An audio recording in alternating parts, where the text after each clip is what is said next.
ada yang spesial buat kamu. Ini dia Geniora Phone. Smartphone pertama untuk anak. Cara seru berinteraksi dengan keluarga agar anak aman di era digital. Geniora Phone Engaging Life. Hai teman-teman, di pelajaran yang lalu kan kita belajar tentang alat pernafasan manusia tuh. Gimana dengan alat pernafasan hewan? Sudah pada tahu belum? Hewan juga makhluk hidup yang bernapas dengan menghirup oksigen dan mengeluarkan karbon dioksida loh, Pipo. Iya Lula, tapi setiap hewan punya sistem pernafasan dan alat pernafasan yang berbeda dan unik dan disesuaikan dengan lingkungan hidupnya. Ayo kita bahas lebih lanjut keunikan dan perbedaan sistem pernafasan dari setiap jenis hewan. Kita mulai dengan pernafasan si Dogi, anjingku. Hihihi. Dogi masuk kepada golongan hewan mamalia. Mamalia adalah hewan yang menyusui anaknya. Alat pernafasan mamalia yang hidup di darat mirip dengan alat pernafasan manusia, yaitu hidung, pangkal tenggorok, batang tenggorok, dan paru-paru. Mamalia bukan hanya hewan yang hidup di darat saja kan, Pipo? Soalnya, setahu aku ada beberapa jenis mamalia yang hidup di air. Mamalia yang hidup di air juga bernafas dengan paru-paru kan? Iya, tapi dilengkapi dengan katup pada hidungnya. Katup itu menutup saat menyelam dan kebuka waktu muncul di permukaan air untuk mengambil oksigen dan mengeluarkan karbon dioksida dan uap air. Contoh mamalia yang hidup di air itu lumba-lumba, paus, dan dugong. Lalu, bagaimana dengan ikan peliharaanmu, Pipo? Buat hewan yang hidup di air, alat pernafasannya beda kan? Sebagai hewan yang hidup di air, ikan memiliki alat pernafasan unik yang dapat menyaring oksigen di dalam air yang disebut insang. Insang terdiri atas lengkung insang, lembaran insang, dan tutup insang. Lengkung insang berwarna putih dan terdapat rigi-rigi insang sebagai alat penyaring udara pernafasan. Lalu, lembaran insang berbentuk seperti sisik. Insang pada ikan berjumlah 4 lembar, yang terletak di sebelah kiri dan kanan kepala yang dilindungi tutup insang berbentuk setengah lingkaran. Aku perhatikan, ikan juga memiliki gelembung renang untuk menyimpan oksigen kan? Lalu, dia juga bisa mengatur gerak naik turun di air. Pada saat mulut ikan terbuka, air masuk ke rongga mulut dan mengalir menyentuh lembaran insang yang mengandung pembuluh darah. Oksigen yang terlarut dalam air masuk ke pembuluh darah tipis dan diedarkan ke seluruh tubuh untuk pembakaran zat makanan.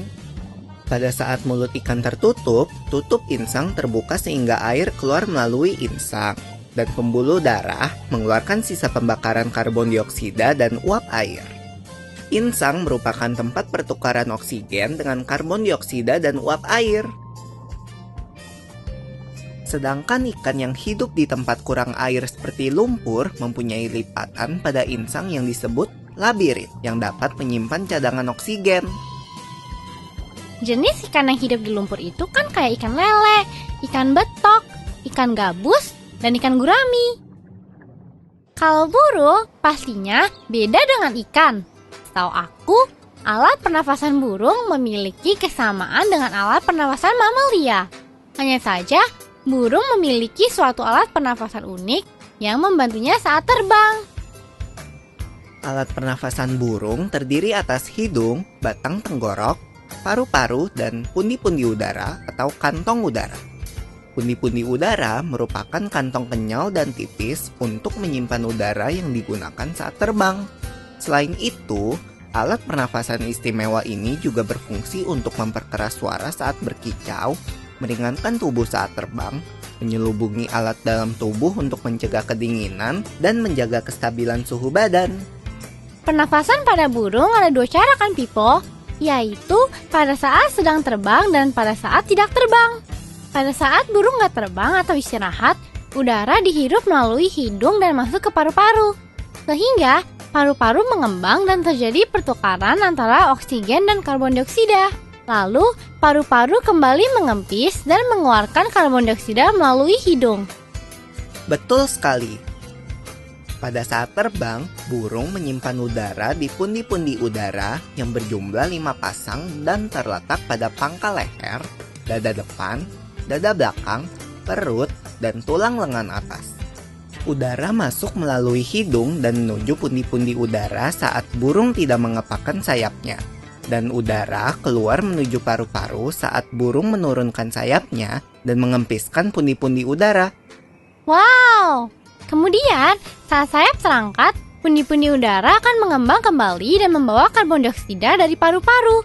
Dengan demikian, udara yang di pundi-pundi udara bertukar antara oksigen dan karbon dioksida. Keren! Nah, beda lagi dengan reptil. Hewan melata yang disebut reptil ini bernafasnya dengan paru-paru. Alat pernafasannya sama dengan alat pernafasan mamalia. Reptil ada yang hidup di darat dan air loh, Pipo. Reptil yang hidup di air memiliki lubang hidung yang dapat ditutup sewaktu menyelam. Seperti pada mamalia yang hidup di air, reptil yang hidup di air akan mempunyai kapasitas paru-paru yang besar dan dapat menahan nafas di bawah air untuk waktu yang lama saat sedang menyelam dan berenang. Berikutnya adalah Amfibi. Amfibi adalah hewan yang dapat hidup di darat dan di air. Contohnya, katak. katak mengalami metamorfosis loh, Pipo. Yaitu perubahan bentuk dari telur, berudu atau kecebong, sampai katak dewasa. Setelah menetas, berudu hidup di air dengan 3 pasang insang luar yang terletak di bagian belakang kepala.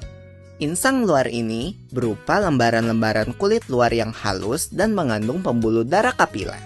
Setelah berusia 9 hari, berudu mulai bernafas dengan insang dalam yang lama-kelamaan mulai menyusut. Kemudian, paru-paru mulai berfungsi saat katak dewasa. Selain dengan paru-paru, katak dewasa dapat pula bernafas dengan kulit. Setelah amfibi, selanjutnya kita akan melihat alat pernafasan pada serangga nih, Pipo.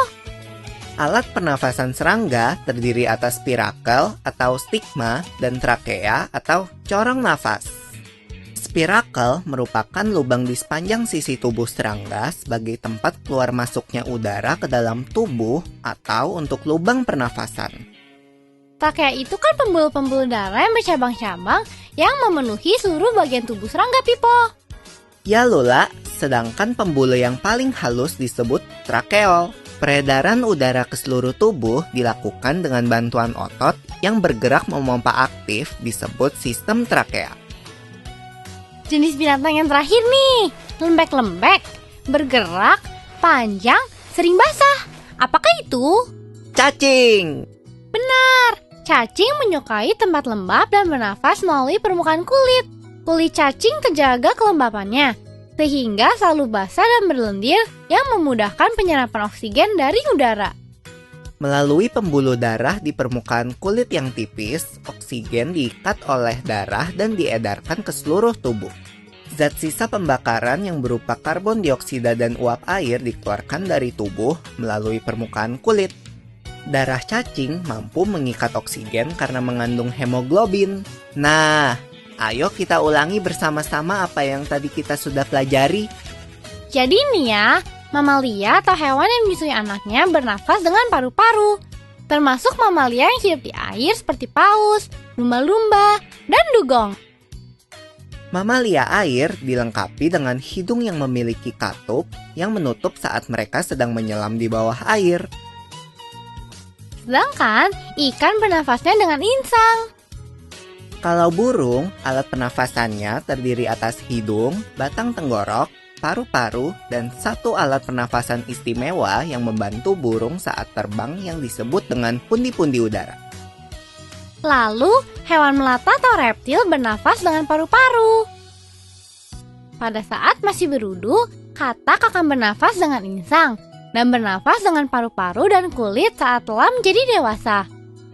Serangga memiliki spirakel dan trakea sebagai alat pernafasan. Dan yang terakhir, sang cacing yang bernafas melalui permukaan kulit. Wah, unik-unik ya pernafasan hewan. Jumpa lagi di pembahasan menarik lainnya ya.